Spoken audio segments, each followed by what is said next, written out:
বদলে যাচ্ছে পূর্বাঞ্চলের শেখ হাসিনা স্টেডিয়ামের নাম ও নকশা। সরকারের দিক নির্দেশনায় অপেক্ষার বিসিবি।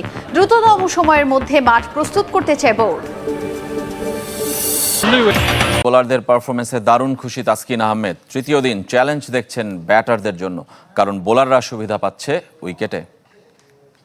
খেলা তো এখনো শেষ হয়ে যায় নাই, আমাদের আরও সেকেন্ড ইনিংস আছে, ভালো ব্যাটিং করতে হবে, জিতাটাই মেন লক্ষ্য। টিমস কামস ফার্স্ট, বাট আলহামদুলিল্লাহ খারাপ হয় নাই।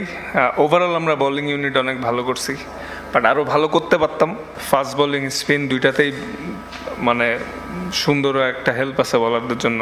সো ব্যাটসম্যানদের সেট হওয়াটা ইম্পর্টেন্ট।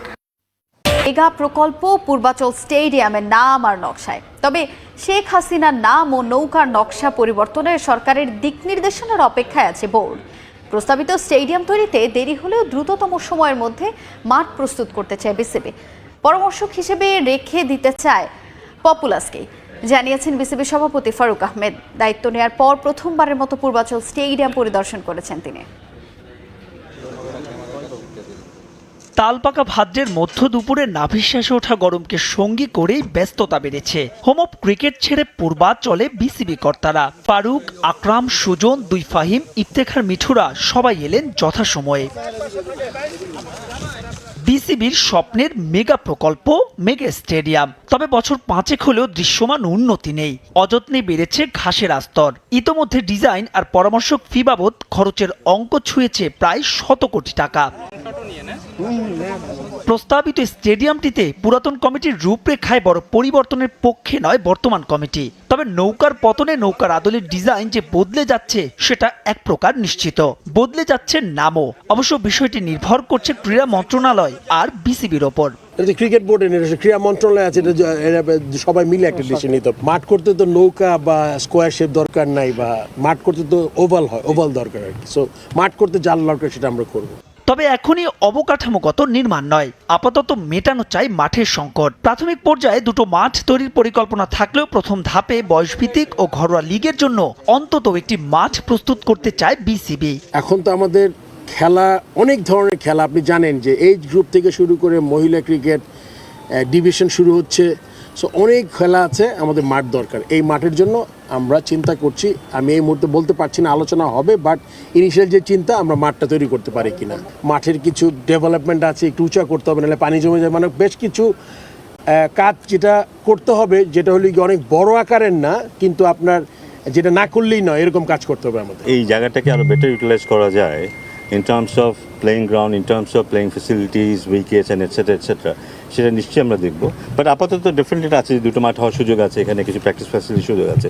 বাট এটাকে চেঞ্জ করলে আরও অল্টারনেটিভ কিছু আসে কিনা সেটাও ডেফিনেটলি দেখবো আমরা। 2031 সালে ঘরের মাঠে বাংলাদেশ স্বাগতিক হবে ওয়ানডে বিশ্বকাপের। সেই টুর্নামেন্টের আগে অবকাঠামোগত নির্মাণ কতটা বাস্তব, সঙ্গে নিজস্ব অর্থায়নের পাশাপাশি কি থাকবে মন্ত্রণালয়ও? টু ফার, এখনো 2031 প্লাস। আপনি জানেন যে আমাদের মাঝখানে নেক্সট ইলেকশনের আগে বোর্ডের আর বোধহয় 1 বছর সময় আছে।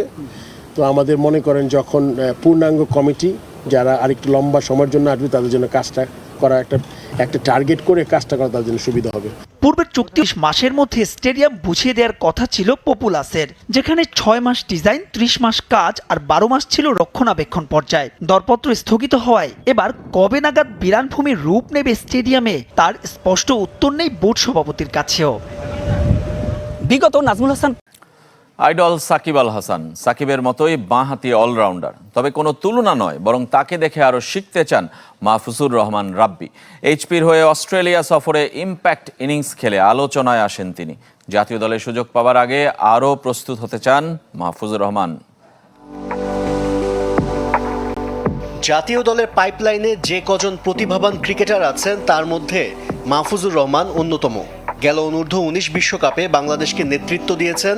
অস্ট্রেলিয়ায় এইচপি দলের সফরেও ছিলেন এই অলরাউন্ডার।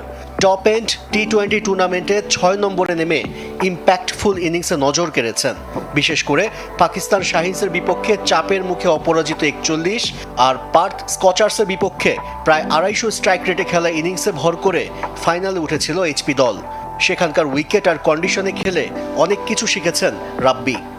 অস্ট্রেলিয়ার যে কন্ডিশন, ওই কন্ডিশনের সাথে অ্যাডাপ্ট করাটাও একটা ভালো একটা এক্সপিরিয়েন্স ছিল আমার কাছে মনে হয়। তাছাড়া ন্যাশনাল টিমের অনেকগুলো প্লেয়ার ছিল আমাদের সাথে, তো তাদের সাথে ড্রেসিং রুম শেয়ার করতে পারছি। এটা অনেক এটার এক্সপিরিয়েন্সের একটা জায়গা ছিল।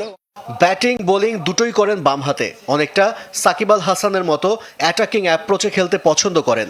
তবে এখনই আইডলের সাথে নিজেকে তুলনা করতে নারাজ মাহফুজুর রহমান।